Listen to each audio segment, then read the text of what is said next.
You're listening to Conflict Radio on the Conflict Radio Network.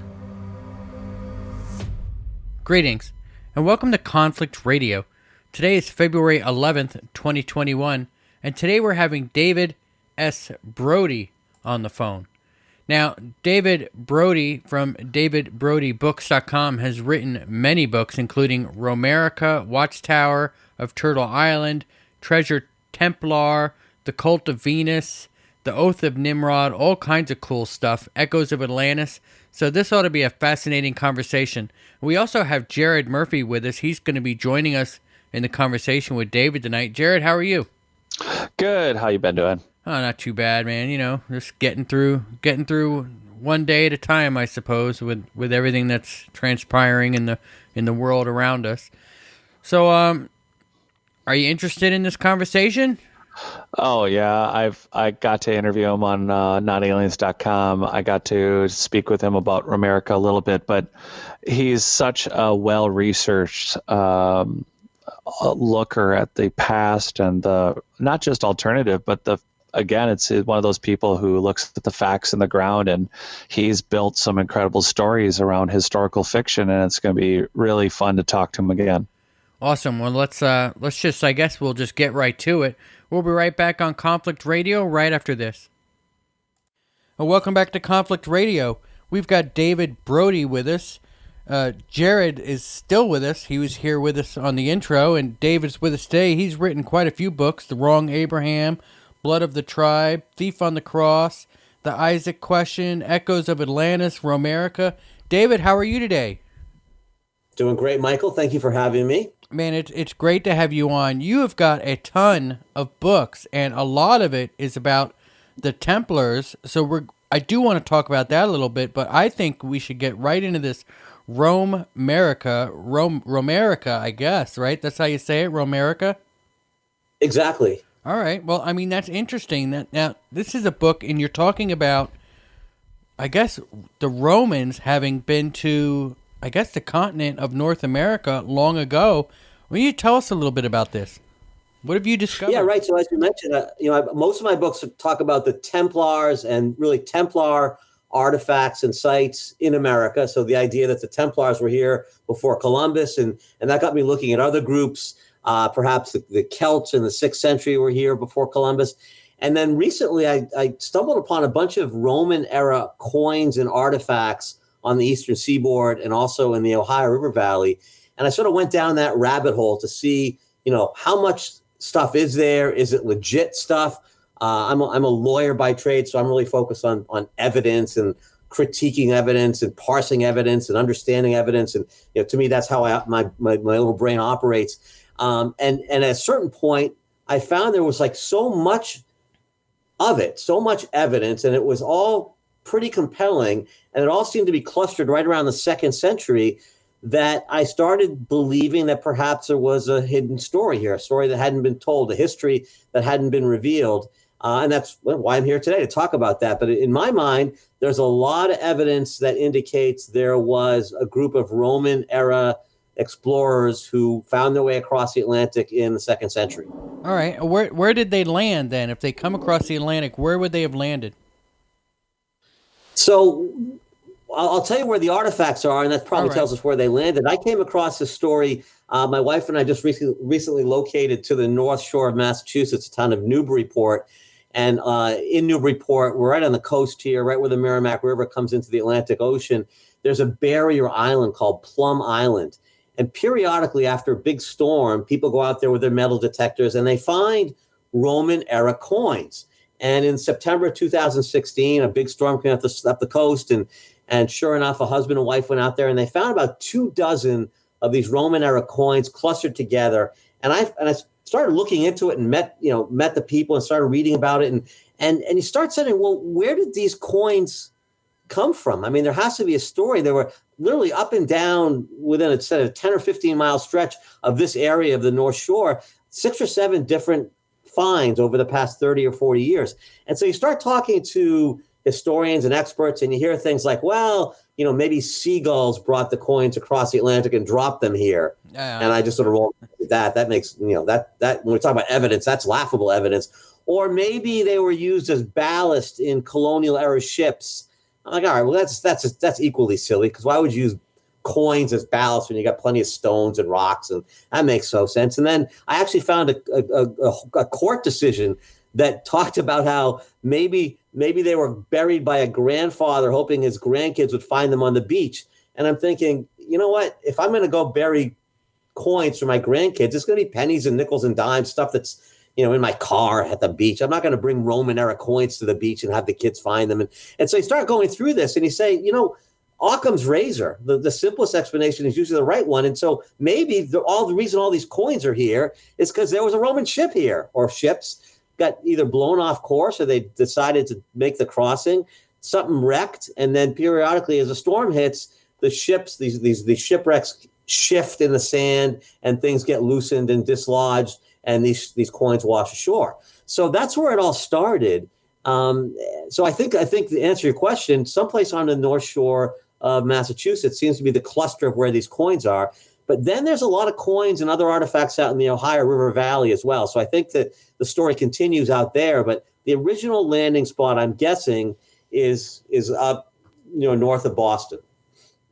All right. So did the Romans have ships that were capable of crossing the Atlantic? Yeah, so their ships typically, they're in the Mediterranean, and typically they were not designed for ocean crossings. Having said that, however, Julius Caesar did sail Roman triremes up to Great Britain into the English Channel. So we know that they could sail in the Atlantic. And we also know that the ancient Phoenicians, and that's who the Romans based their ship design on, the ancient Phoenician triremes, that the Phoenicians circumnavigated Africa, sailed up as far as the southern coast of England, Cornwall, probably Iceland, and perhaps even across the Atlantic themselves to mine and trade for copper during the Bronze Age. So we know the Phoenicians did it with the same ships. Again, these ships weren't ideal for ocean crossings, but they could definitely do it. All right, so we're talking... These ships, by the way, are 3 times as big as what Columbus had. So, the idea that they were out here in rowboats or something is silly. We sort of assume that the later ships were larger, but the reality is that the Phoenicians were amazing navigators. They could navigate by the stars. They had ships, again, way larger than Columbus had.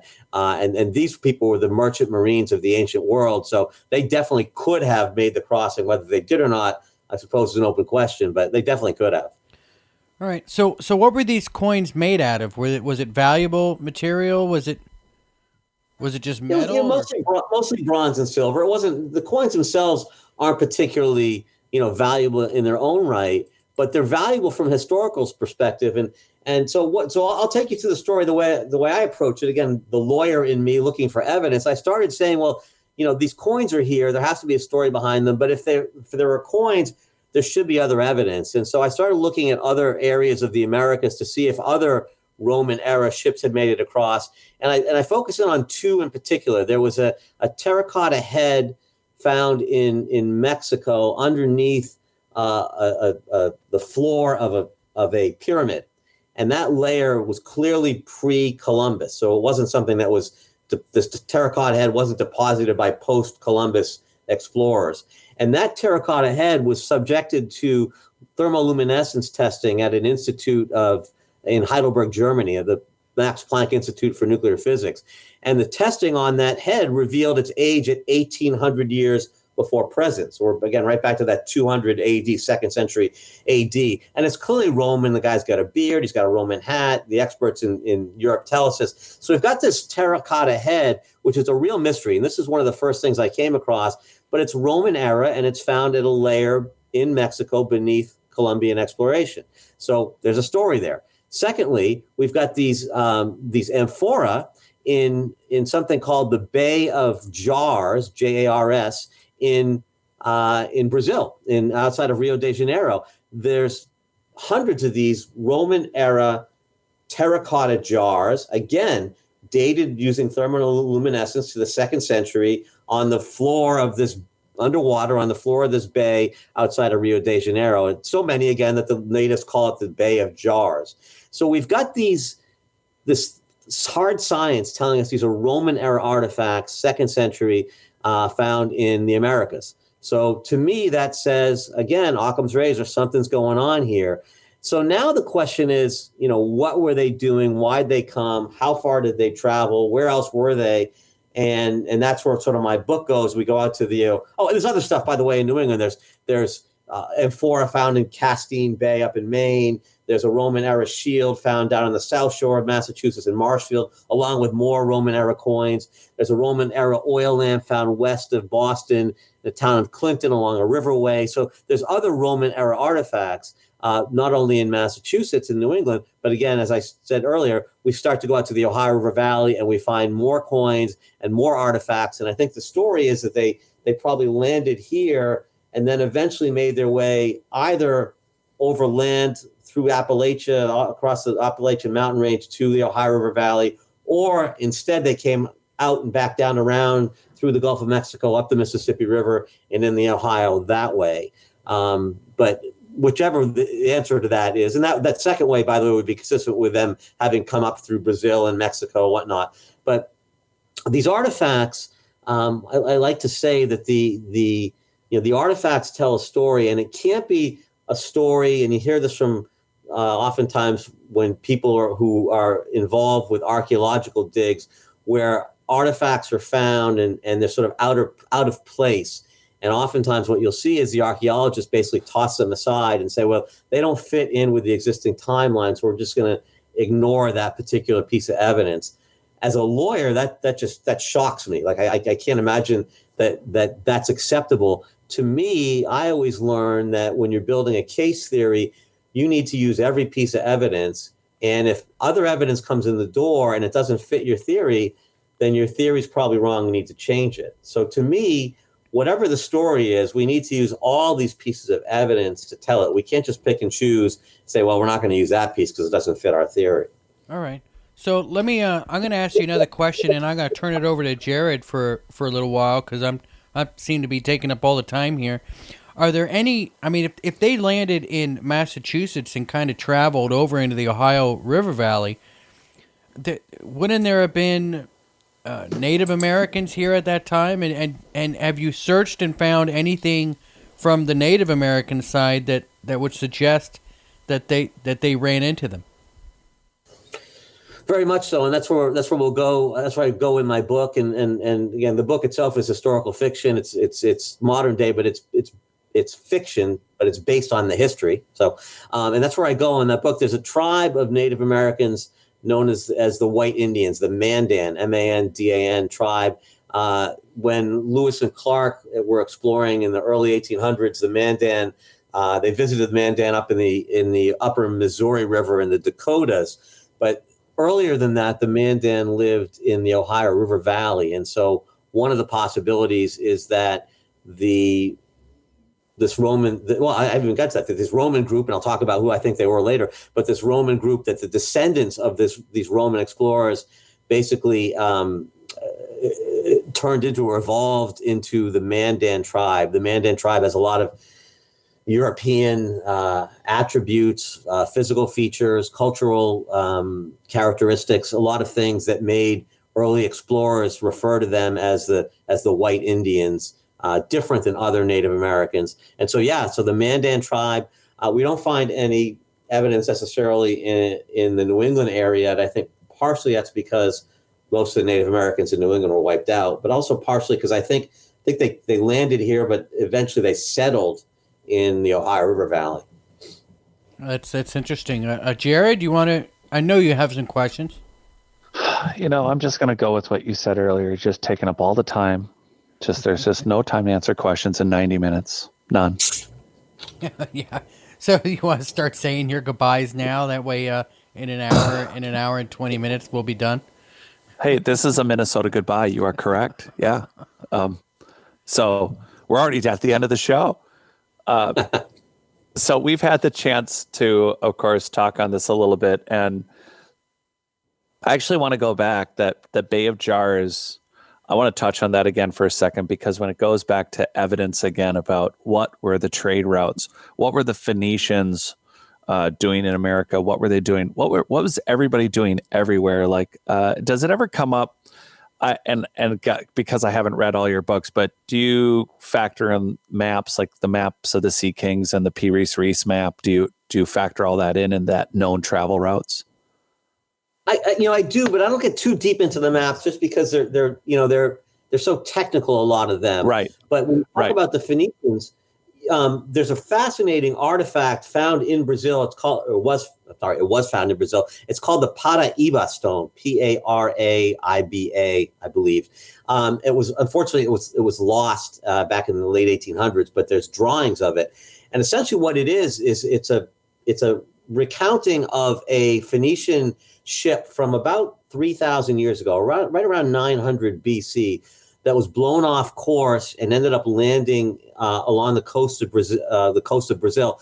And if you look at a map, you can see how Brazil really sticks way out into the Atlantic, not too far from the African coast. And in fact, Thor Heyerdahl had made that crossing. He's proven that Phoenician era ships can make that crossing. So, no surprise there. But this Paraiba stone talks about how they were blown off course. And one of the first things they did when they landed is they captured some native children and sacrificed them to their god Baal, the sun god, and hoping that Baal would see fit to return them across the Atlantic to their homeland.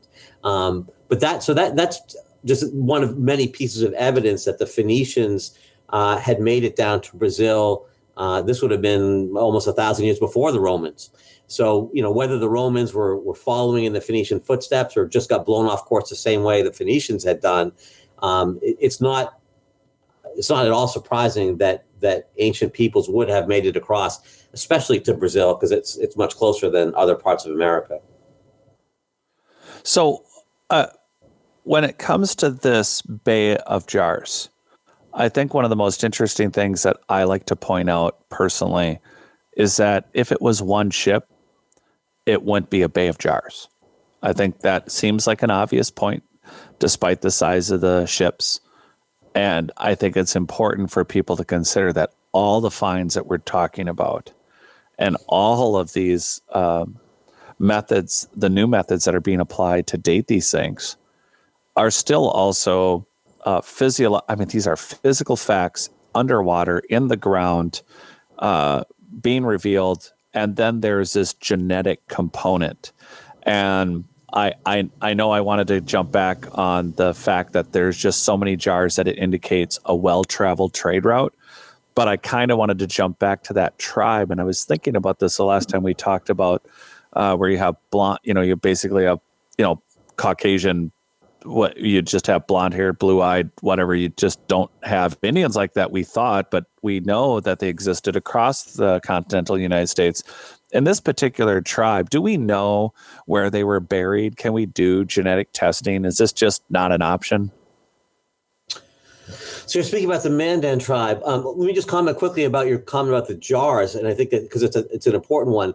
But I've always felt like we're only going to be lucky enough to find 1 or 2 or 3% of everything that was actually deposited here.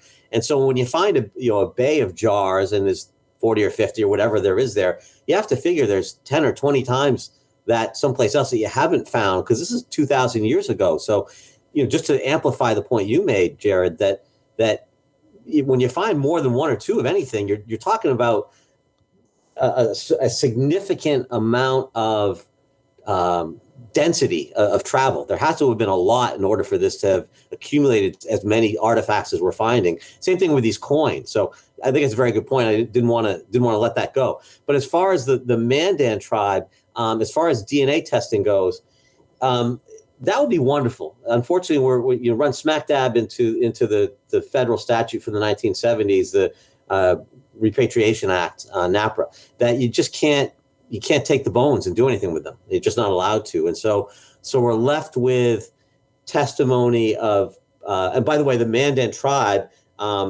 they were wiped out by a smallpox outbreak in the 1840s or 1850s. So we're really left with the writings of a chronicler by the name of George Catlin, who lived with a bunch of the different Native American tribes for about 6 years. He lived with various tribes. This is in 1832. And he lived with the Mandan tribe. And one of the things he wrote about in his book, and I'll read this quote because I think it's so informative, quote, regarding the Mandan, I'm fully convinced that the Mandan have sprung from some other origin than that of the other Native American tribes I have met. A stranger in the Mandan village is at once almost disposed to exclaim, "These are not Indians." There are a great many of these people whose skins are almost white, with hazel, with gray, and with blue eyes.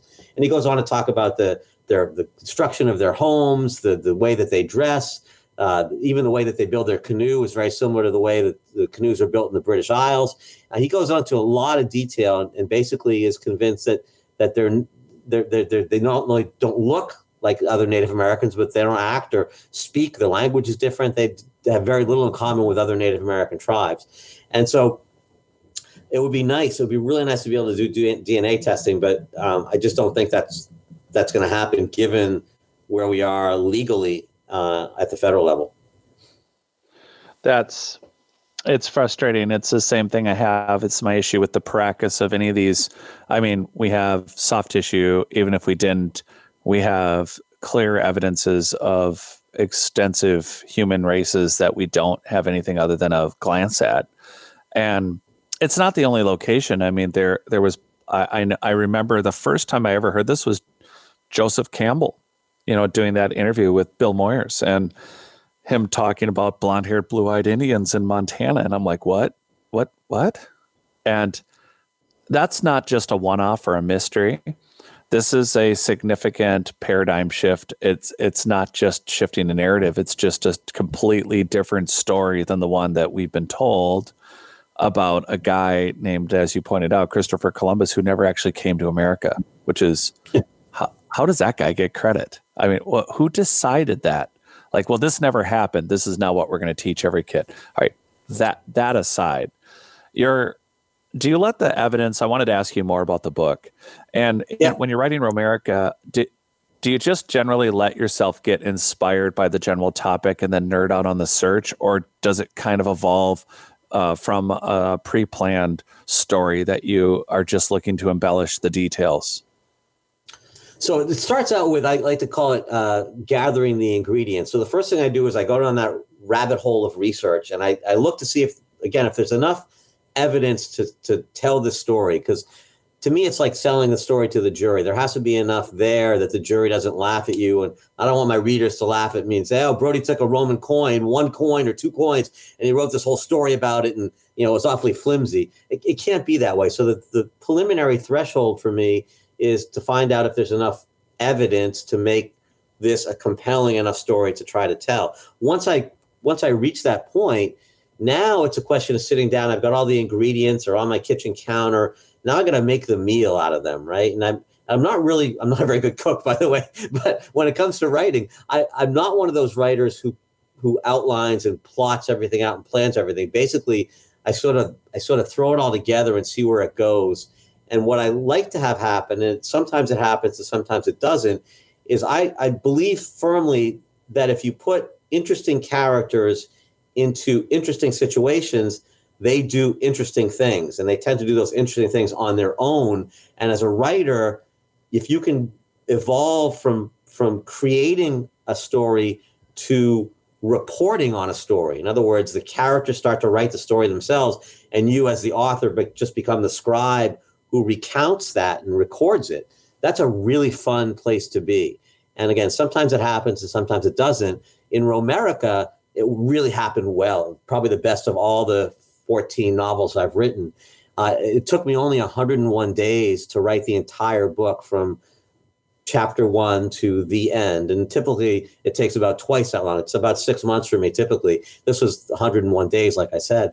And again, it just happened so fast. The story just came together so well. I think partly it's because the artifacts and the research came together so well. And it told a very specific story. And we've sort of been dancing around that. If you don't mind, I'd like to sort of give the overview of what I think happened as to how these Romans ended up here and why they were here.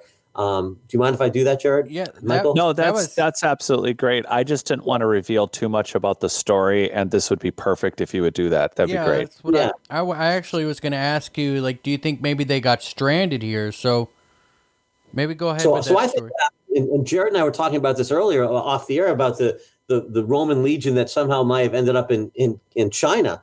But the thing that really got me going in this was a guy named Rick Osmond from Indiana wrote a book about 10 years ago.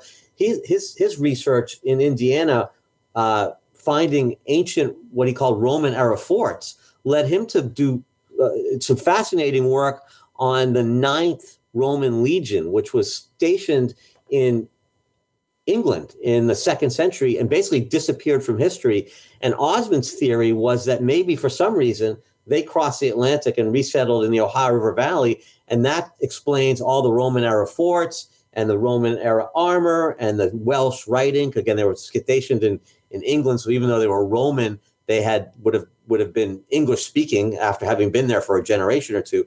But a lot of the artifacts in the Ohio River Valley are consistent with the idea of an English speaking group of soldiers, a battalion, a legion coming across. And so that's where the artifacts were. I took it one step further, and my research indicated, yes, the Ninth Legion disappeared from history after having been in England around the dates of about 110 AD.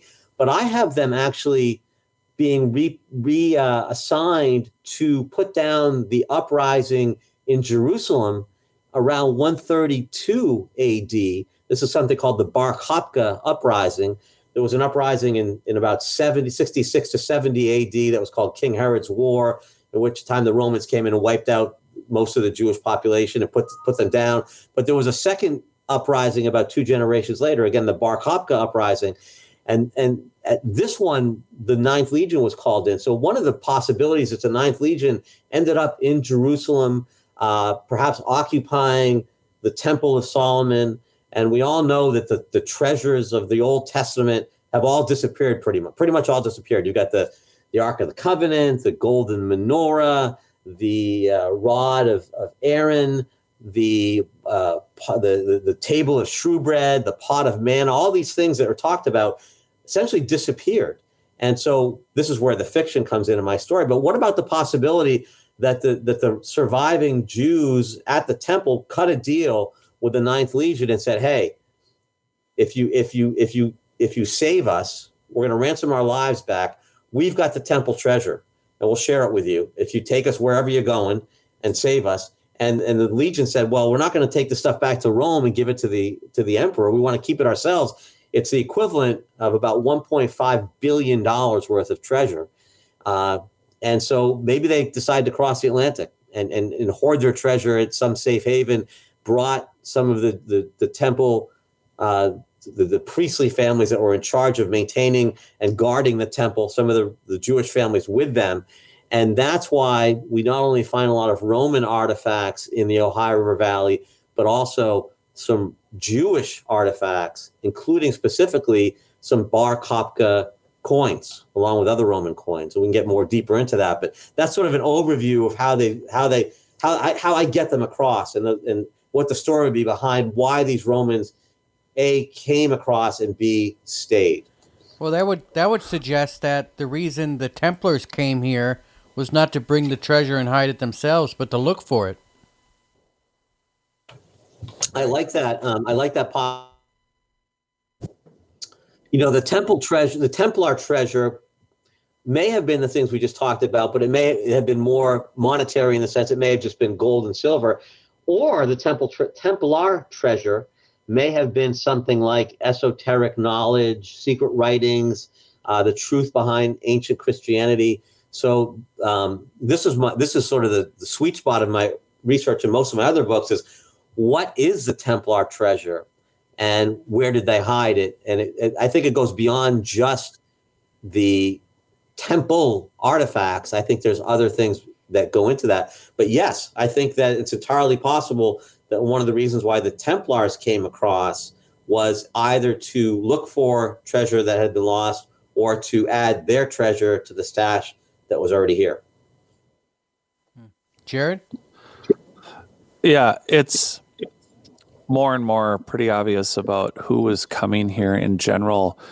The whole mystery, if you have open sailing to this continent or to Central America or South America, and it's clear that it's been happening, it's hard to not even, it changes a lot of paradigms, I think, about, hey, we're having a problem with this government and we need to get away. Well, there is open land, and when you have the resources to repair just about anything and you have the skill sets, it wouldn't be hard for a well-trained group to relocate or move. And then the oddities of the actual, for instance, like the Roman coins, I think that's incredibly significant to how do you justify the existence of this material in here? It's not easily explainable. Yeah, and some of it's really specific. So let me give you an example. One of the artifacts that was found, again, in the Ohio River Valley, this is something called the Bat Creek Stone found in Tennessee. This was found by a Smithsonian archaeologist in the late 1800s, so no one can question its provenance. It was displayed in the Smithsonian for a number of years upside down. People thought it was a Cherokee script, a Paleo-Cherokee script. And at one point in the 1950s, a Jewish scholar wandered in and said, that's upside down. That's Paleo-Hebrew. That's 2nd century Hebrew. So, okay, we'll turn it over. We'll turn it upside down. So that sort of caused people to pay attention to it. And this stone was found in a burial mound. And with it was found an ear spool, an earring, like a wooden earring. And that wooden earring was carbon dated to the Roman era, basically. And so people are like, wait a second. The script itself is Paleo-Hebrew, 2nd century. The carbon dating of the earring tells us the same thing. Here's the interesting thing. The translation of this carving reads, quote unquote, a comet for the Jews. Now, I mentioned earlier that the Jewish uprising in 132 to 136 AD was led by a man named Bar Kokhba. Bar Kokhba in Hebrew means son of star, or what they called him, his nickname was the comet. The battle cry during the Bar Kokhba uprising was a comet for the Jews. The exact same thing carved on this stone. So when we're talking about the coincidence of these Jewish artifacts, like how could they possibly match up so tightly between Tennessee and Jerusalem unless there was a reason for there had to be a reason for somebody to carve a comet for the Jews on that artifact. And it matches, again, perfectly to the uprising that we think occurred contemporaneously with it. So to me, the story just ties together so nicely and tightly. It's really hard to come up with a story that's different, that also makes sense. That makes sense. Did I explain that? Well, I didn't explain that really well. But essentially, the evidence has to tell a story, and the story has to make sense. Otherwise, you got nothing. You got to have a story that makes sense.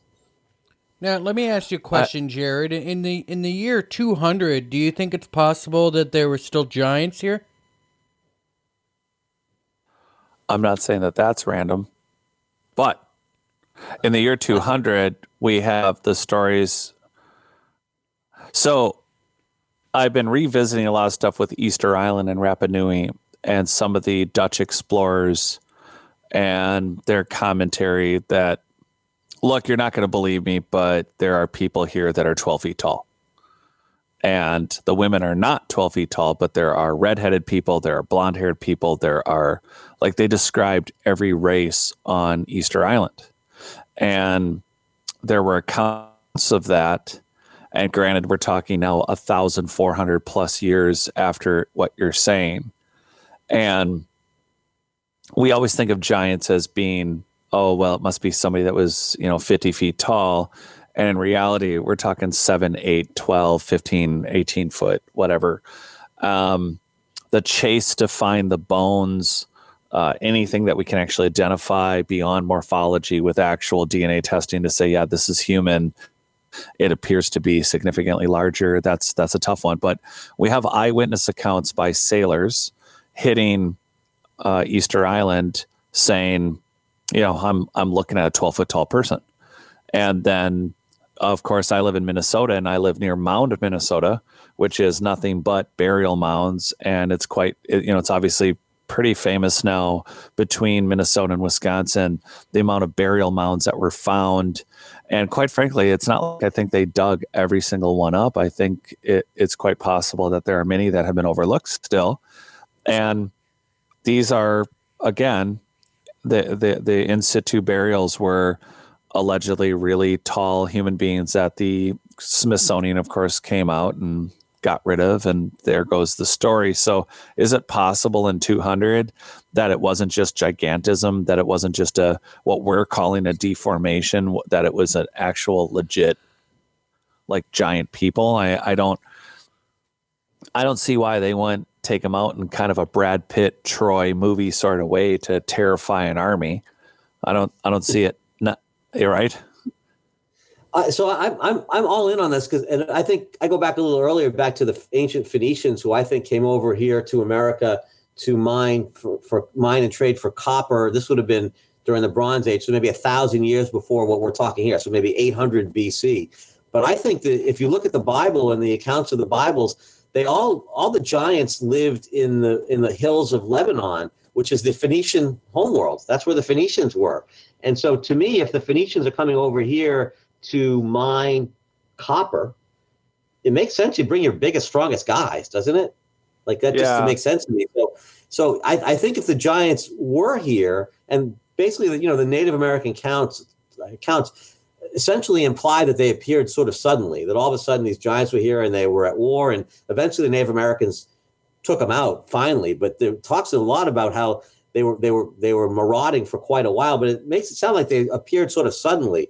So I've always thought there's a strong possibility that the Phoenicians brought giants with them, and that some of them stayed, married into the Native American tribes, went native, whatever, and that eventually led to a race of quote unquote giants here in North America, consistent with Native American language and consistent with what Jared said, the burial mounds and the stuff the Smithsonian dug up, and you guys know the story of thousands of newspaper accounts. Of these, Jim Vieira's done a lot of work on this, of course. All these accounts of these giant bones, these 8, 10, 12-foot tall giants that are found in burial mounds in farms across the Midwest. So to me, that makes perfect sense. And I think they came over a little earlier, in my mind, with the Phoenicians, but they probably still would have been around during this time period we're talking about. Yeah, it's super fascinating. Again, it comes back to what are the remnants of any earlier digs that have been reported in early 1800s magazines or newspapers that we could actually trace back to the Smithsonian's involvement and what happened with those. There is this one of the early, I don't know, conspiracy, whatever you want to call it, but there was an early story I read of, the Smithsonian took all that early Americana that didn't agree with Manifest Destiny, and they took it on a ship and they dumped it in the deepest trench in the ocean and the Atlantic. And, I've heard that story multiple times, but again, all of it's unverifiable. All of it is hearsay, but what isn't is the tremendous amount of microfiche and local newspapers and stories that you can track down that can account for some of these digs and some of these finds. And we have to be able to piece those two together to help put this together. But the North American continent, the father of South American archaeology, Max Uli from Germany, gives lectures that I quote in my book that are talking about it was a matter-of-fact statement. He's giving a lecture about the history of archaeology in South America, and he states quite openly, we're well aware of the Chinese being in South America. That's not a dialogue people have. The Phoenicians and the Romans are not supposed to be here. Well, they're not just saying the Great Fleet in China made a one-time stop.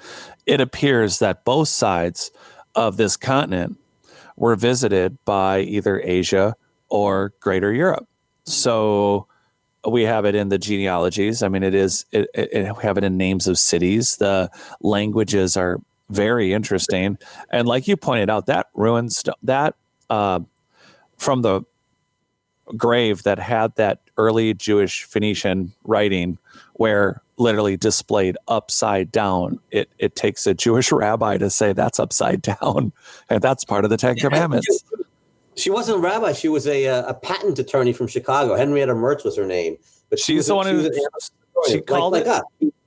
What was that? She called it. It was her. I remember seeing an interview with a rabbi that was describing it. But I think it's great. I didn't even know the story, so it was a woman who saw it first. Yeah, again, a patent attorney. She was actually at the time, I think, researching the Michigan tablets, the mystery of the Michigan tablets.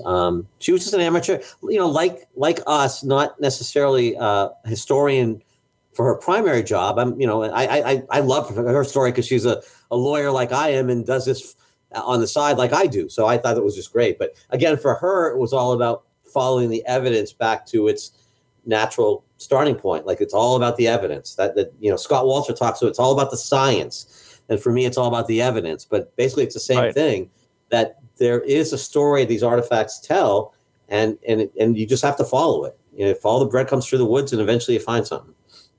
Yeah, it's not possible to, again, you table the facts, and you can't just say no because it doesn't fit the established theory. It's insane. It's the only time. We would not have cell phones. We would not have laptops if we just said, well, we invented science in 1936, and all of our technology is 1936. Well, you wouldn't be watching cable TV. Can I tell you about another artifact? Again, there's a bunch of them that I don't want to leave any out because I keep talking about evidence, but to me, there's such a pile of them, a mountain of them. There was something called the Decalogue stone found in Newark, Ohio.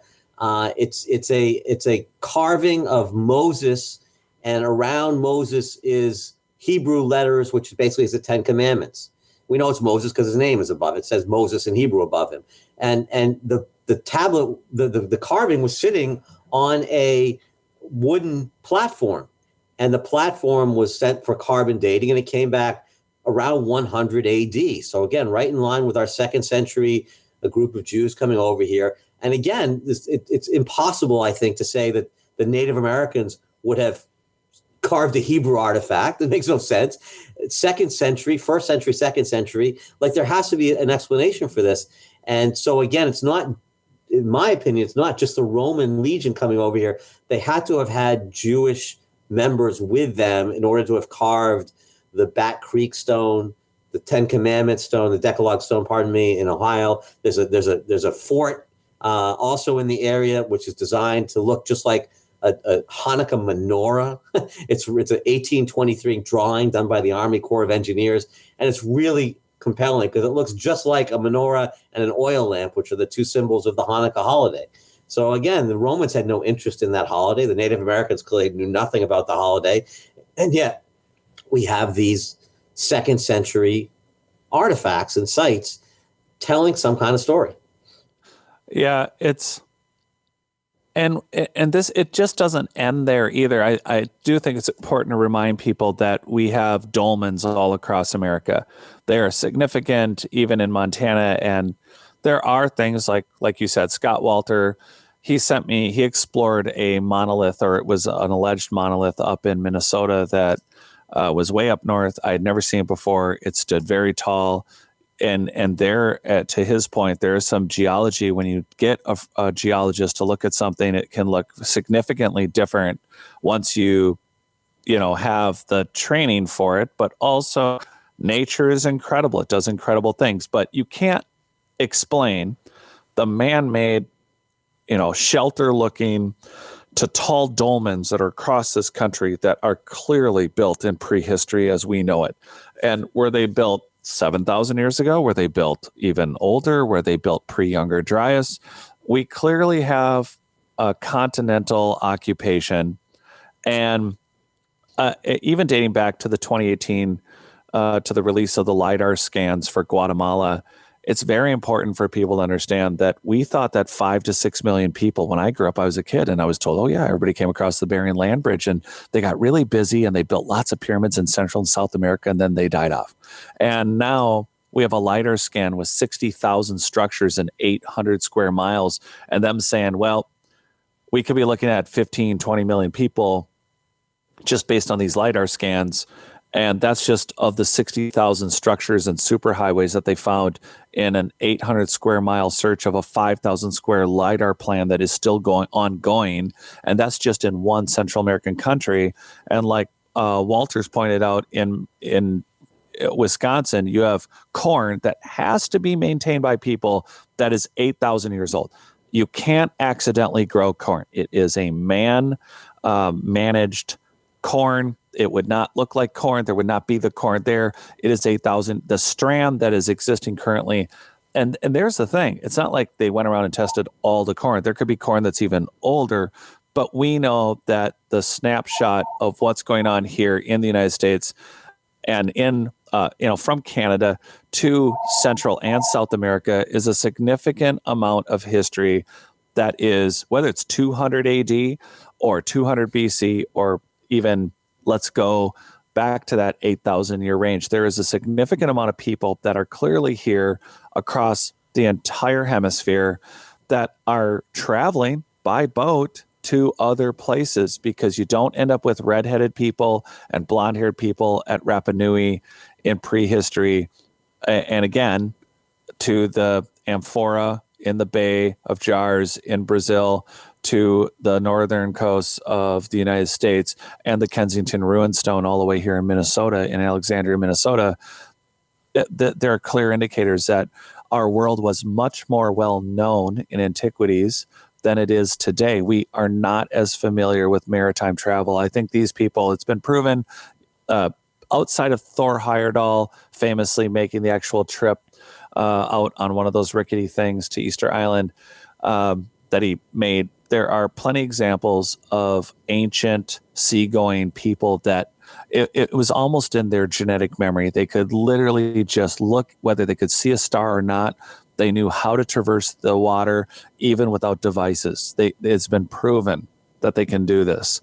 So we have a very recent accounting, and these artifacts, like you're talking about, these coins. I mean, I guess we could get into the specifics of some of the coins and where they're from, right?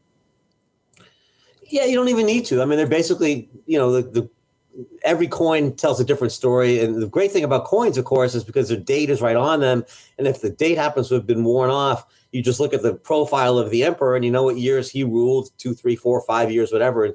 And so the coins are, again, like the scientific thermoluminescence testing we did on some of the terracotta pieces, the science speaks. Well, the coins, again, we're scientifically certain what year they were produced. So that's the great thing about coins. But again, what I found was this cluster of dates in the 2nd century. Almost everything we find is around that time period, which tells me, that's what ties it to the ninth Legion, is that's when they disappear. Really work well.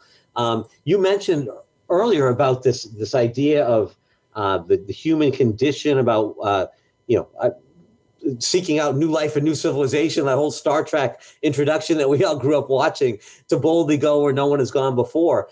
To me, the arrogance of academic types and archaeologists who think that we know all the answers, even after decade after decade, history teaches us that we really don't know what we're talking about. And yet these people actually say, well, now we finally have perfect knowledge. Now we know for certain it was Göbekli Tepe, and there was nothing before that. Of course, 10 years ago they were saying it was Mesopotamia, nothing before that, and they were wrong by a factor of 2. But the arrogance of some of these people to act like we know everything, that's the thing that's so infuriating to me. Is time after time after time, it is proven that we're just scratching the surface about what we know about history, and time after time after time, some egghead will say, that's it. That's as far back as it goes, and we're certain of it. And it gets to the point when they do an archaeological dig, they actually stop when they get to the layer they think they should be at, that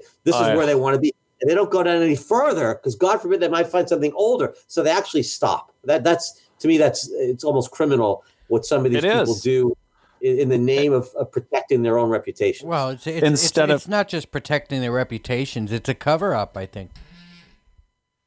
It's funny. I go back and forth with Scott. Sorry to bring up Scott Walter again, because he agrees with you. That was Michael said that, I think, right? Or was it Jared? Yeah, that was Michael. That was Michael.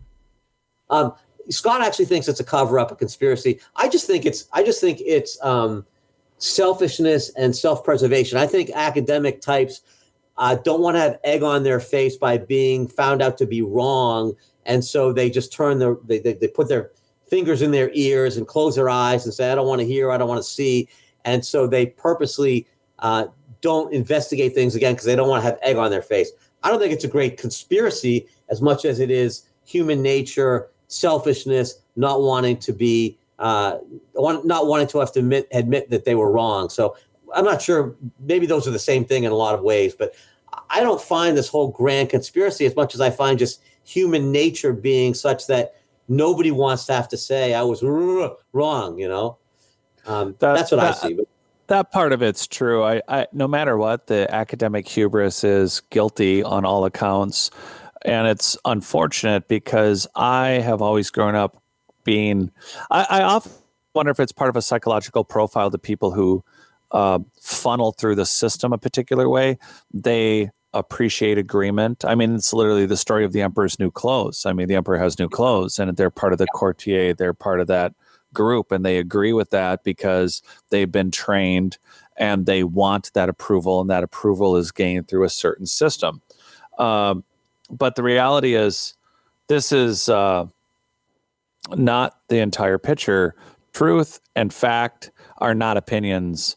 They're just, yes, you can get 100 different facts from 100 different people who look at an event from 100 different angles, but there's a difference between tabling what they saw, ruling out redundancies and what they think they saw versus what's actually there. And that's where the facts come from, the groundwork.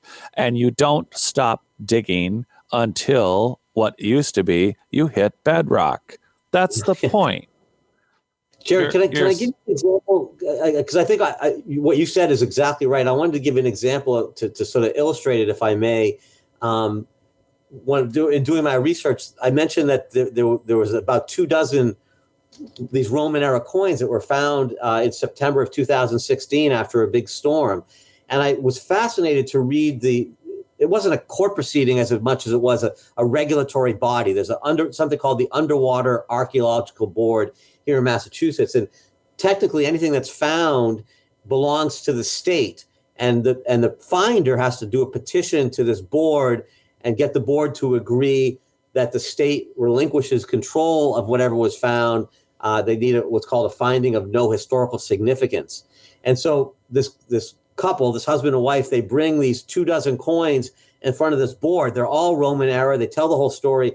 And you can see the board basically contorting themselves to try to figure out a way to not make a finding of historical significance, because if they find historical significance, then they're admitting the possibility of Phoenician or Roman era ships being here 1,800 years ago, and they can't possibly open the door to that. Their colleagues will laugh at them at cocktail parties. They won't get tenure at their university positions. It would be horrible for them to even admit the possibility. So it's a fascinating conversation. One of them says, well, I knew a guy in New Jersey once who buried coins for his grandkids. I told the story earlier. Another one said, well, maybe somebody buried coins for their grandkids up here in Newburyport on the shore. And somebody else says, well, maybe that person was a coin collector and had a bunch of extra Roman era coins and decided it would be fun to bury those. And they just sort of fed off each other until in the end, they ruled as a group, yes, we find that this was most likely grandparents burying Phoenician coin or Roman era coins for their grandkids, and therefore we hold no historical significance, and therefore you get to keep the coins. And I literally laughed out loud as I read this opinion because it was so self-serving, and the mental contortions that these people had to put themselves through intellectually to reach that conclusion.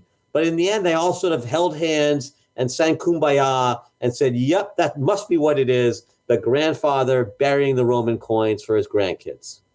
It was mind-boggling. Watching them walk and talk their way around, it's just, you have there are too many obvious things. I've gone from being just comfortable with going, they're idiots, or don't say anything negative. It's not that they're idiots. They're smart people who are, blah, blah, blah. But then there are too many obvious things on the table now besides the actual artifacts. Again, let's just take the Paracas.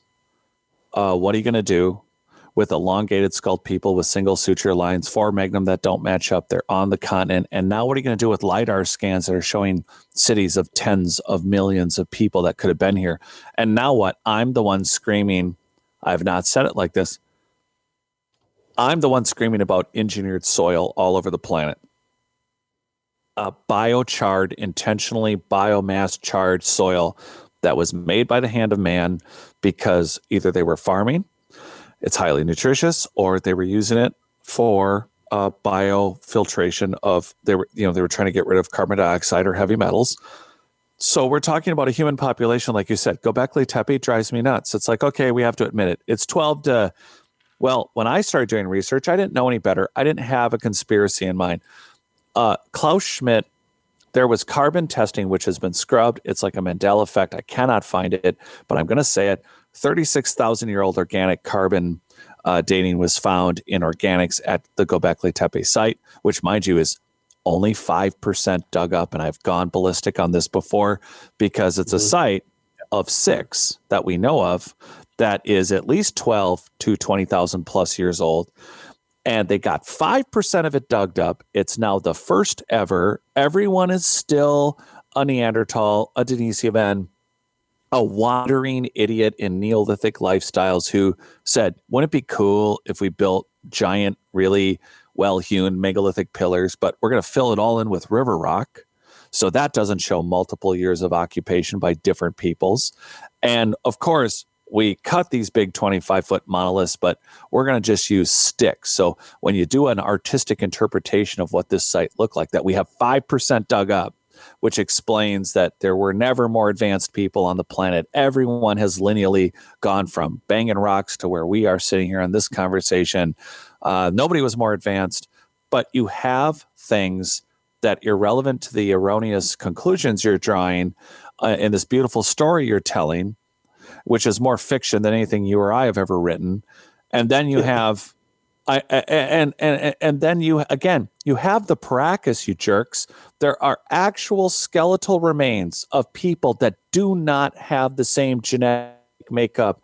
Irrelevant if they're just a different kind of human and not an alien, which is exactly the point.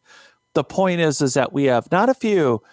There are still bones out on fields that no archaeological work is being done. They're just being ignored.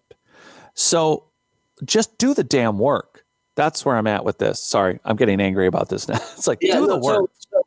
So the good news is, at least I think the good news is I've been doing this now for 13 or 14 years, banging the drum, and I'm actually seeing a change. I'm actually seeing the ocean liner start to shift course, and more and more shows like what you guys are hosting now, and other documentaries. There's a lot more noise. There's a lot more conversations like this going on. A lot more research being done. A lot more books being written. When I first started talking about somebody here before Columbus a decade ago or 12 years ago, people were like what, really? And now I get a lot of nods like, oh yeah, of course that makes sense. Sure. The whole Columbus thing really makes no sense, and people understand that. And so I do think, Jared, that a generation from now, there might have been enough headway made that it will be okay in academia to start looking at some of these things. Now, the downside, of course, is that in the meantime, some of these bones might disappear. That's sort of that's the scary thing, is that the evidence disappears. But fortunately, they're just dumb enough. And this is a combination of academic hubris, which by the time you get done looking at it, shows literally a layer of, I'm in a mood today, I guess, a level of stupidity that is epic. When you have the LiDAR scans of Guatemala showing 60,000 buildings, not just one or two, but potentially over 100 pyramid structures. And it took 100 years to uncover Teotihuacan. It took 100 years to uncover that complex that everybody likes to walk up and down. You should see the photo plates that were... It took 91 years to uncover they're not even close to done, but they've done 91 years of work. And I'm just sick and tired of, you spent 40 years putting a vase back together at the ticketing booth of Disney World, and you never excavated Disney World. It just, it drives me nuts. So I appreciate the half full. Your I do. sound, Jared, there for a second got really weird sounding. I don't know if you knocked something or whatnot Uh, on your mic. myself or Jared? Jared. Who? Jared, okay. Do I sound weird? No, you sound fine now, actually. Oh, Hey, the other good news, Jared, is that the science is catching up. You know, we've got I mentioned thermoluminescence testing earlier. I think I told you last time we spoke that the group I belong to, New England Antiquities Research Association, recently did a bunch of optically stimulated luminescence testing at sites around New England. We're waiting for the results back on that, but we did about 15 or 20 different sites trying to figure out some of the dating of some of these stone structures. A lot of these, are they root cellars, colonial root cellars, or are they something older? And the OSL testing will allow, including a couple of places up at America, Stonehenge, Mystery Hill, in Salem, New Hampshire. But that's a science.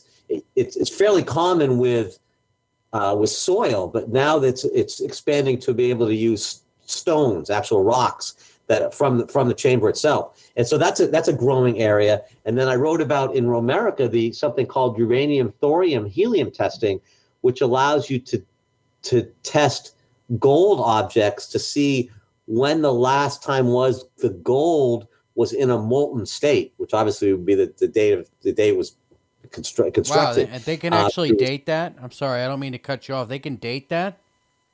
Yes, through this Wow. helium testing. And so there's a lab I think it's in Zurich, Switzerland, that's just started doing that. And again, it's a margin of error, a few hundred, 10%, give or take. Yeah. But if you're talking about whether something gold is 100 years or 3,000 years, you don't mind a margin of error of 10%. And so the point is, the big picture on this is that the science is evolving to the extent we're going to be able to start using new tools to date old objects.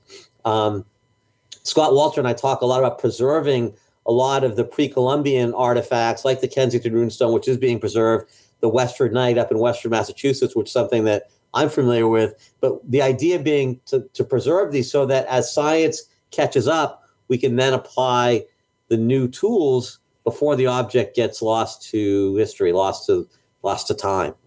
And so that's going to be really important as well. Is the science is going to change a lot of our understanding, and we're going to, like you said, we're going to drag these academic types kicking and screaming into the 21st century. But eventually, they'll have to realize that the evidence and the science doesn't lie.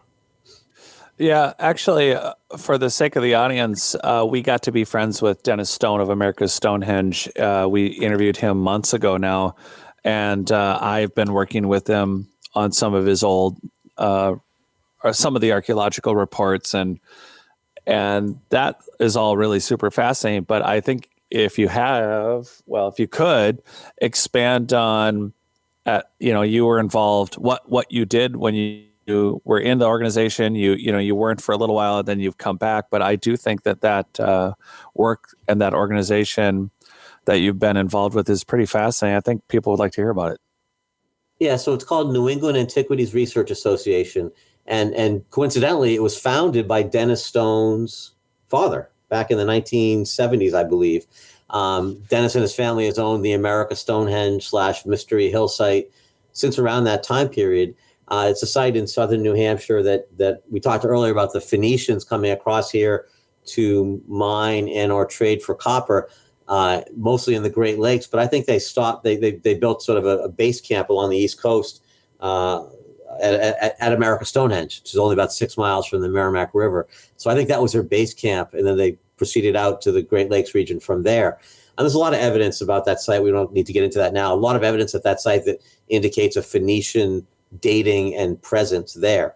But of course, the mainstream historians all say, oh, it's a colonial root cellar, colonial this, colonial that. And so what we're trying to do is get hard science behind it. There was a stone chamber west of Boston called the Upton Chamber that was recently taken over by a town as sort of preservation land. And they did an archaeological study of the chamber. And one of the things they did was this optically stimulated luminescence. And the dates came back we were thrilled, but the town was sort of not sure what to do with these dates. But they came back and conclusively showed that this chamber was pre-colonial in its date. It was constructed in pre-colonial times. So they would always assumed it was a colonial root cellar. And now the hard science, it was done at the U.S. Geological Labs out in Colorado. So it was really no dating the science. Came back, well before the colonial occupation. So we're doing the same thing with soil and stone taken from various chambers at America Stonehenge. A lab out in Washington State will then test the soil and or the stone. And basically the test determines when the last time was the soil and or stone was exposed to daylight. And that presumably is the date of construction. So there's a margin of error in this, of course, and you also have some possibility of contamination. You get worms crawling in and maybe sunlight comes in, whatever. But that's why you need to do, multiple tests and not just one. But we've done it the right way. We worked with the state archaeologists from New Hampshire on this. And, I can't wait to see his face if it comes back really pre-colonial, because he's one of those people who doesn't want to admit to the possibility of something going on here during the Bronze Age, for example. But we're waiting to get those results back in April, and it could be big news. It could be one of those things that actually changes the way we look at some of these sites. Could change history. All right, I have a couple. We're going to be there. Let me throw in there, Jared. Hang on a second. Yeah, sorry. We are headed towards America's Stonehenge sometime in late April. I'm hoping. Great. I wanted to ask, do you think that the U.S. military is covering any of this stuff up? Because I've actually had people telling me here where I live in Huntsville, Alabama, that there was some kind of underground site found in Idaho that goes back 10,000 plus years that the military had stumbled upon in Idaho, and they've had archaeologists in there looking at food storage sites in Idaho that have been there for more than 10,000 years, and they're not telling anybody about it. I'd never heard that, and so this goes back to the earlier conversation. Do I think there's some kind of conspiracy or cover up? I haven't seen any evidence. I'm not going to say it's not the case, but I have not seen it. I attribute this mostly to just academic stubbornness and closed-mindedness. But look, it wouldn't shock me. We've seen so much of this lately. We've seen so much of people having agendas and not wanting certain truths about history to be told. So look, nothing would surprise me, Michael, at this point. That's a shame. And I also have a question about again the Roman coins found on the shore. Has anybody tried going off the coast there and looking for a shipwreck? Or yeah, so yes is the answer. In fact, a friend of mine, and not a friend, become a friend. He was actually just a reader of one of my books. Contacted me a number of years ago. He thinks he's found a Phoenician era or Roman era ship off the coast, but he's not quite sure what to do, because if he reports it to the authorities as he's supposed to do, now there has to be hearings. I mentioned that underwater archaeology board. Again, everything is technically the property of the state until the state releases it. The problem with having a hearing is you publicize the hearing and everybody knows where your find is, where your ship is. And while you're out front of this board, dithering back and forth about who gets to keep it, other people are out there in the dark of night jumping your find and stealing your artifacts or treasures or whatever else is in there. So he's really stuck. He doesn't want to go public with this because he doesn't want to lose it. And yet he can't do anything with it without first getting permission from the state. So he's really stuck. This has been going on for a number of years now. He just doesn't know what to do. He's stuck. He's very frustrated, but he also knows that as soon as he reports this to the state, other people are going to jump on it. He's going to lose it. Yeah. There's got to be some way to do archaeological, correct practices and do it privately, because there are too many examples of not being able to trust the system. And, in this particular case, it's exactly all your points. So I kind of feel like I don't know, it's kind of like having a rogue bishop from the Catholic Church starting another religion, or starting another faith. I don't see why you couldn't do a maritime, professional dig, do the work privately, and announce it after the fact. Except for, you're only 100 feet, 200 feet from shore, whatever it is. I mean, you're right there. It's impossible it's not like you're out in the open ocean where no one can see you. I mean, you're right there on the shoreline. So it'd be impossible to start something like that without having people pay attention. And so if you had unlimited amounts of money, you could file your claim and then post some kind of 24/7 guard patrol there. I mean, it would cost you a fortune, but you could do it if you were, if Harvard University wanted to do that, they could afford to do it. But this guy can't afford that. He doesn't have unlimited amount of money just to throw away on patrol. He's got to find an investor. He's got to find an investor then. Yeah, and look, he doesn't think, and I don't think there's necessarily a treasure there. I mean, it's a fascinating historical find if it's a Roman or Phoenician boat, but I don't think there's like a big investment opportunity as far as. Oh no, I think it's a game changer for history. That's the danger and the value in it. Yeah, more than an investor, he needs like a sugar daddy type. Just somebody who wants to do it for history. Yeah, that's right. Shake that wallet. There you go. Jared, go give him some money. Yeah. So if I could just get approximately 50,000 more signups for our site, we are there. There you go. I don't have that many bumper stickers. Yeah. And so if we can get 50,000 more subscribers to notaliens.com to sign up for the member area, we are 100% in the bay of archaeological wonders. I'll make the call right now to my friend and say, I got somebody who's going to fund your dig. 100%. It's so funny. There's people out there, they're bored. They've made it in some success. I think sticking it to billion-dollar universities that literally could lift a finger and do all this work, and none of them want to do it. It's the laziest crap. I mean, people run around the Middle Ages. All I can picture lately are quotes from Monty Python and the Holy Grail with, there's some wonderful filth over here. And they're just, how to get people from the Dark Ages to read, write, and do arithmetic. That was your basic job. Then it was understand the antiquities and the classics from the standpoint of literature. But other than that, here we are.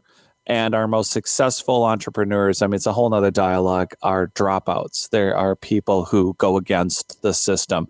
Oh, what was the degree that the Beatles got again? Can anybody tell me? So when it comes to true, yeah, go ahead. Yeah, you made me think of something with the where's the sugar daddy, quote unquote, the investor. I did get a call the other day from a retired professional athlete who has an interest in archaeology, who's going to fund, using his own money, going to fund a dig that he wants to do. Again, he has enough money that he made enough money during his playing days. And I just thought that was great. That's exactly what we need. Someone who has independent wealth and an interest in history and archaeology, basically saying, I don't need Harvard to do this for me or whatever. I'm going to do it myself because I can afford it. Who was that? Was that Charles Barkley? No, it was not Charles Barkley. While you're on site, can you get me an autograph? No. Can you tell us what team he played for? No, I don't want to do that. Was it football or baseball or? Yeah, no, the call was in confidence. So here's my lawyer's training kicking in that I don't want to give anything more away on that. Sorry. All right. Well, it's important, though, because I do want to frame this for people out there that are a little bored and they are looking for something that might be exhilarating or exciting. The reality is that having your name, it doesn't matter if it's King Tut, rewriting history in the face of, seriously, think about this. Institutions are out there telling people to the tune of hundreds of thousands of dollars for degrees how the world worked. There are institutions telling you this is how the world worked. With not that much money, I mean, even if it is, some of the digs and what we need to do is complex, and it's tens of thousands and maybe even millions of dollars, depending on where and what it is. But there are many things that can be done compared to just buying a piece of art that could shift the paradigm. There are so many open facts that it doesn't take a lot of digging at particular sites to locate, to continue to reveal what is true about our past, especially in ancient times. So you might not be able to take out 60,000 buildings and get them cleaned up in 50 years or 40 years or 20 years. That sounds like an impossible task. But you could take on one building. You could take on engineered soil. You can, like, I'm planning something for South America. I'm hoping to work with Dennis too on something. And there are realistic digs that we can all participate in that will change history as we know it. And you could throw a cool picture on the wall or buy another new car, or there are people out there that should contact any one of us in this meeting, in this interview right now, and approach us, because the reality is we're not just going to sit back. We're not just armchairing this. We're all people who actively want to change the world we know for the better, in that knowing our history and our true origins is exciting and interesting. And you getting the credit for funding it, making it happen, I think is super important. Well, that's how we're funding the optically stimulated luminescence testing that I mentioned earlier. A member of our organization died and left us a chunk of money, and it was earmarked for research. It couldn't be used for publications or administrative or anything. He wanted it on he wanted that money spent on research. So we basically, we're charged with doing research. Happily so. I'm thrilled to be a part of that. But he left us a bunch of money. Yeah, it's super exciting, and I hope more things like this can continue to happen, because if we're going to keep going down the road of where it's been, even if they find something, you're going to end up 100 years later with a site that's not even fully excavated and a story that's partially true. And at best, here's the worst part: in the most benevolent and honorable words of anyone that has painted the truest story of the facts that they've dug up, if they've only dug up 5% of the site, then they may be making a really horribly incorrect statement about that site. No matter what they've dug up, they might have a biological or an artifact down, but the society or the structure of the humanity of that environment that created that, whatever it was, culture, that story might not be able to be told, or even the one structure, how long it was occupied and by whom. We may not have that picture without having the rest of the site dug up. And if it takes multiple lifetimes, the problem I have with all of this, and I think this is important, I'll shut up after this, is that by taking multiple lifetimes to get this, it puts such a filter on the priorities of what we're digging up and where we're putting those energies, that we're missing what I think are dormant superhuman abilities, like Wim Hof's conscious control of an immune system. Those are abilities that got mystified, and you can point to Tibetan Tomo, but then there are other historical paradigms that we have about, well, Sumer is the oldest culture. Well, in what? Since the Younger Dryas? What about the terrible thing that happened to us 50, 60,000 years ago that put the Rekot structure in the Eye of Africa above 7,800 feet, and what got saltwater in Lake Titicaca, and how did that city off of Cuba drop to 2,300 feet below sea level? We don't have those answers because we prioritize based on the narrative that we tell of the history that we do know. We need to not only we need to go from saying the Phoenicians and the Romans and apparently a bunch of blonde-haired, blue-eyed giants and red-headed people from Rapa Nui to all of South America to Middle Europe. There is a worldwide superculture, and we should point and direct our energies and monies towards establishing not just a historical record, but it appears that we're only 10 to 15% conscious, and it appears that we were much more advanced, and we don't have any eyes on that. We just make these horrible decisions with 0 to 5% of anything, even if it's found, dug up, with these massive leaps and conclusions that make me want to lose hair right now. I'm done. Sorry, I'm done. You mentioned something about the giants again, and I wanted to make a point earlier on that. If I can, I'll make it now. And that is that, people were like, wow, there's no way there were, 9 and 10 foot tall giants. You putting aside the evidence and stuff. But to me, nature loves a bell curve. And we have tribes still around today of pygmy humans, 3.5, 4 feet tall, whatever it is. And so if you have undersized humans at one end of the bell curve, it almost mandates that you have oversized humans at the other end of the bell curve. So whether they're absolutely. 8 feet, 9 feet, 10 feet, whatever it is, but whatever the counterbalancing size differential would be, pygmies on one side, giant on the other, the rest of us are someplace in the middle. But it would be more surprising if there was no other end of the bell curve than if there was. So that's the way nature works. And so once you have the pygmies, which you have to have the giants.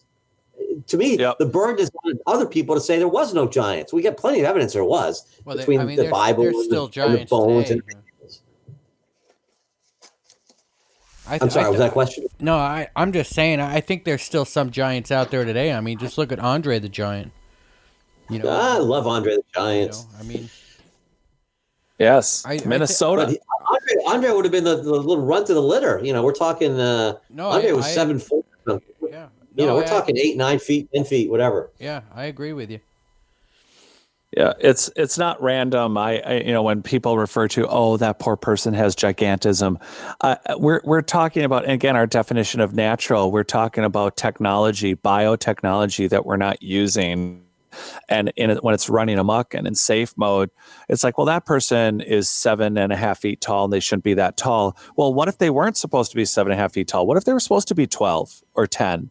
And there was some trigger point for that we're just not familiar with. We're just looking at people randomly being born and saying, okay, well, this is a natural state. Is it a natural state? If you look at cymatic polygonal constructions in engineered soil and the truly, truly ancient past of these giant megalithic structures, the technologies, the ancillary technologies point to a much more advanced, genetically capable society, in my opinion.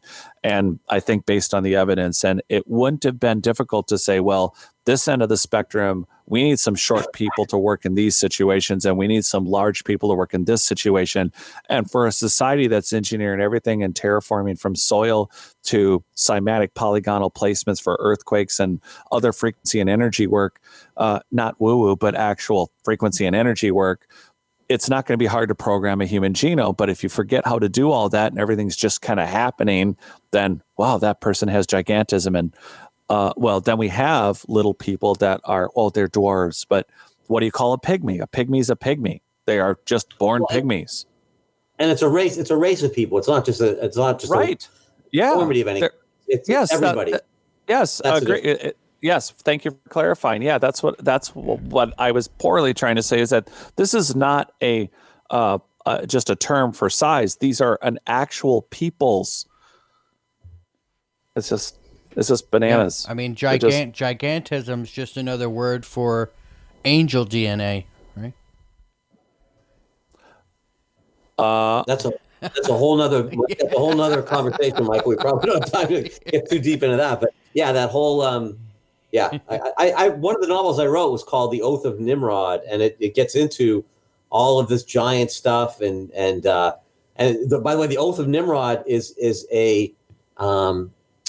the Masonic initiation oath used to be called the Oath of Nimrod because Freemasons, part of their old ritual was that the first Grand Master of Freemasonry was Nimrod, who was sort of the giant, built the Tower of Babel, the rival to Abraham, and that whole story in the Old Testament. But it always struck me as odd that this Baal-worshipping giant, Nimrod, is for some reason glorified in Masonic ritual as the first Grand Master. So I went down that rabbit hole, which is a whole other thing. But it was very interesting to find the connections between Masonic ritual and the ancient giants. Yeah, again, tying in the Old Testament. And that's a teaser for the next time we have you on. We'll talk about that a little bit more in depth. I guess we're running out of time here. Can you tell us? Do you think that there's Templar treasure here in America? Do you think it's possible the Ark of the Covenant is here? No, I've written some novels that sort of postulate that. The characters wonder about it. I don't. And, people ask about Oak Island, and I think it's possible that at one point the Templar treasure was on Oak Island, but it's either been retrieved or moved since then. I do think that there's really strong evidence that some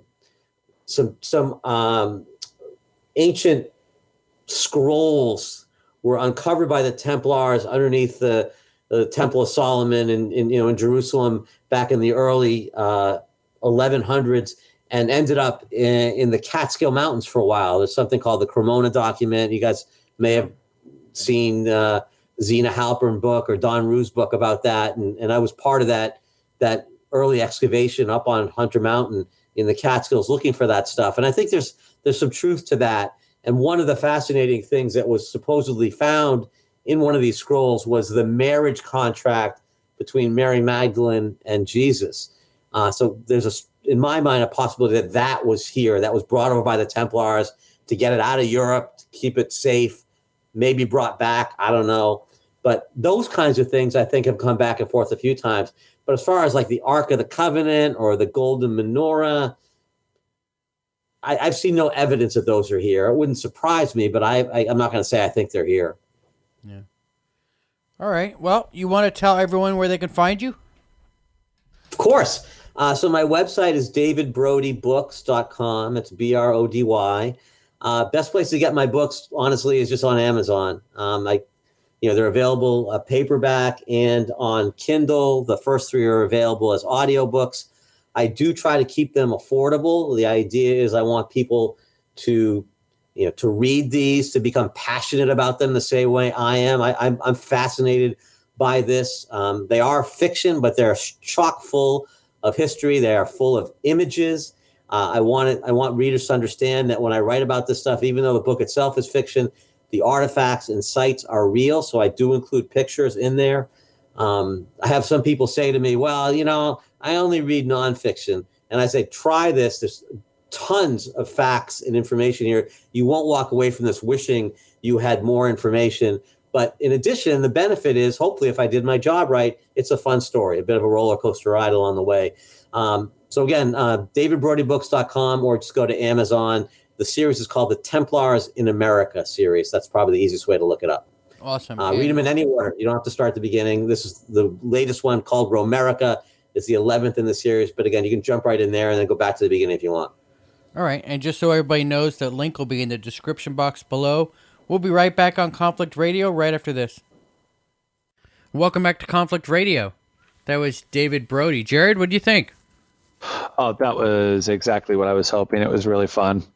I really want to get him back on and discuss the Oath of Nimrod. Maybe we can throw that in with some of his powdered gold theories with the Ark of the Covenant and stuff. He's got a lot of interesting stuff to talk about. He certainly does. Oh, yeah, absolutely. And yet again, it's just more real world research. And I think it's going to be fun to meet him over at America's Stonehenge when we get out there in April. And it's another person who's doing, they're getting out there in the field, they're doing work, they're exploring new finds, they're working with other researchers and explorers. I mean, because that's what we really are. We're asking the questions, but we are exploring the world that we're in. It's really fun. Yeah, it's definitely interesting stuff. Jared, you want to tell everyone where they can find you? Yeah, so notaliens.com. You can certainly get a copy of my book there. It's Not Aliens, Worse, It's Us, Discovering Our Lost History. That is available on Amazon, but on notaliens.com for a few dollars more, I will send you the book. Or if you'd like to pay just a little bit more, you can sign up for a 6-month or 12-month membership to my member area, which works out to about a small coffee a day from a gas station. And you will get a free copy or 2 free copies if you sign up for a year. And on top of that, you yourself have helped brainstorm a new deal for Conflict Radio members only.